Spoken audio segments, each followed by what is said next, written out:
She stood alone on the range, calmly wiping down a .50 Cal M82 rifle most soldiers could barely lift, when a four-star general walked past her without a second glance.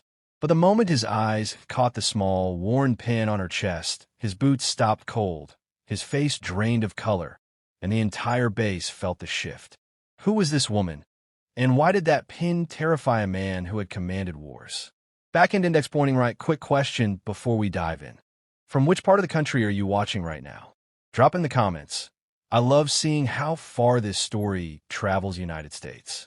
The morning air at the desert training facility was sharp and unforgiving, the kind that carried sound for miles and exposed weakness without mercy, and she stood there like she belonged to it. An older woman with steady hands methodically inspecting a .50 Cal M82 rifle laid out on the bench before her, her movements unhurried, precise, almost reverent, as if the weapon were an extension of her own body rather than cold steel.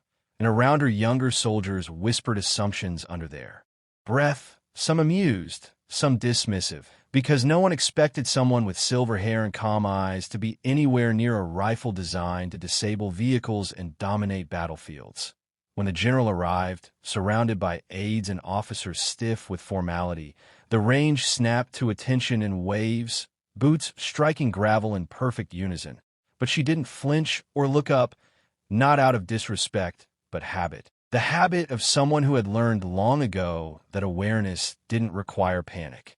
And the general walked past her at first, focused on inspection notes and readiness statistics, until something small caught his peripheral vision, something that didn't belong on a civilian contractor or an instructor's jacket, a faded, barely polished sniper unit pin, old design, unofficial, the kind that never appeared in manuals and was only given after missions that were never acknowledged. He stopped mid-step, the sound of his boots crunching gravel echoing louder than any command, and turned slowly, eyes narrowing, because that pin wasn't supposed to exist anymore.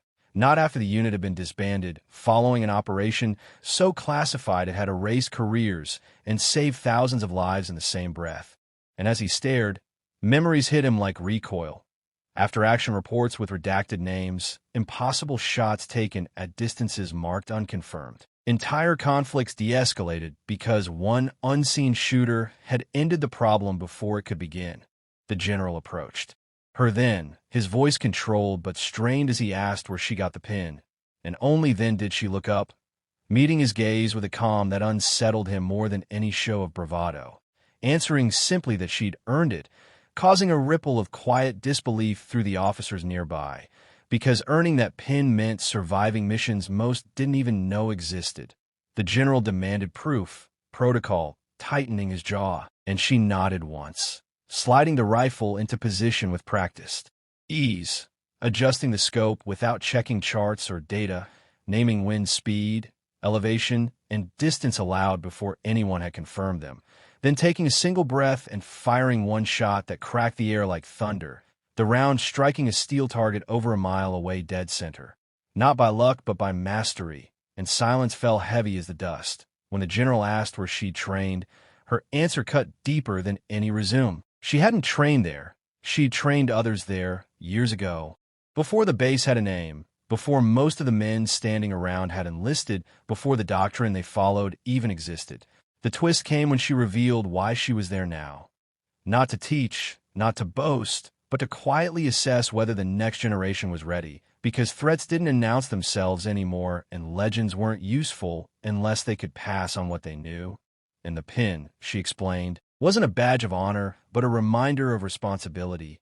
The general, visibly shaken, removed his cap and thanked her, not as a superior officer, but as a soldier acknowledging someone who had carried the weight long before he ever wore stars. Ordering the range cleared and the day's schedule rewritten, because history was standing in front of them, and it demanded respect.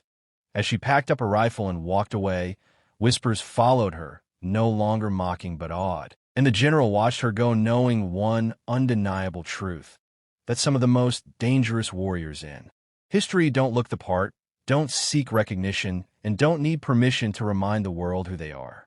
I will sure to subscribe to the channel.